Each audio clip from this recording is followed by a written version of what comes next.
So I'm here with someone who's actually comfortable on this couch, which would be George Fergusson from the British High Commission. I'm comfortable, hope you are too.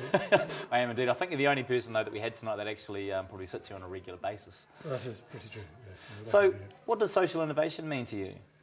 Social innovation is looking at clever, innovative ways of making lives better for people at a local level, policy level, and companies can do it too. So we've had a key Brit up on stage tonight kind of presenting, and again tomorrow. So has England got a pretty big role in this whole movement, do you think? Well, Jeff Mulgan, who's here for this opening, and is a fairly regular visitor to New Zealand, has had a big role in stimulating thought in this area. He has set up think tanks.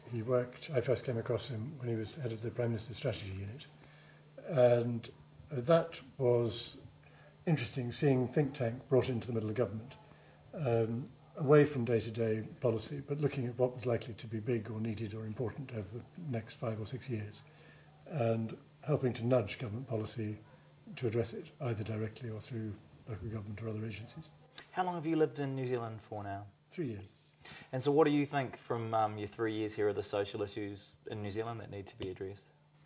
Well, I think one of the strange things about the relationship between Britain and New Zealand is we're completely independent from each other, but quite independently we throw up the same problems.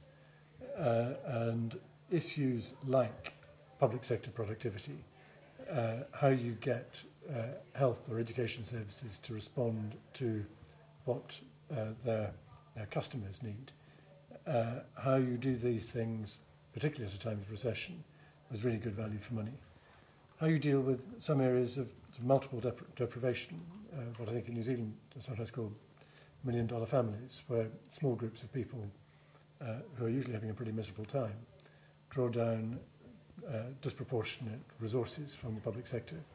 And if you can get agencies to work together, you can produce enormous benefits for individuals, but also for the public purse.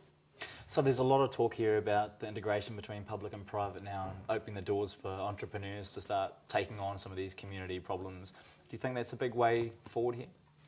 Well, it's not for me to preach on what's happening in New Zealand, but I think New Zealand is well positioned to do that. Quite a lot of it happens anyway. Quite a lot of it happens in Britain. And I think one of the good things about having someone like Jeff Mulgan here for the launch of the centre, and about having the centre at all, is that it helps the exchange of views between Britain and New Zealand in these areas. Anything that works in New Zealand is very likely to work in Britain. If it doesn't work in New Zealand, we'll be interested too, because we can cross it off our lists. And there's quite a lot of sort of constructive plagiarism going in the other direction as well. So there's some opportunities. If some entrepreneurs here can come up with some great ideas for solving New Zealand's problems, they might be able to take them off and to Britain. I'm sure that's right, because the systems are so close. We have similar cultures, language, business and political environments. So I think those sort of things are very fluid. George, thanks a lot for your time. Thank you very much.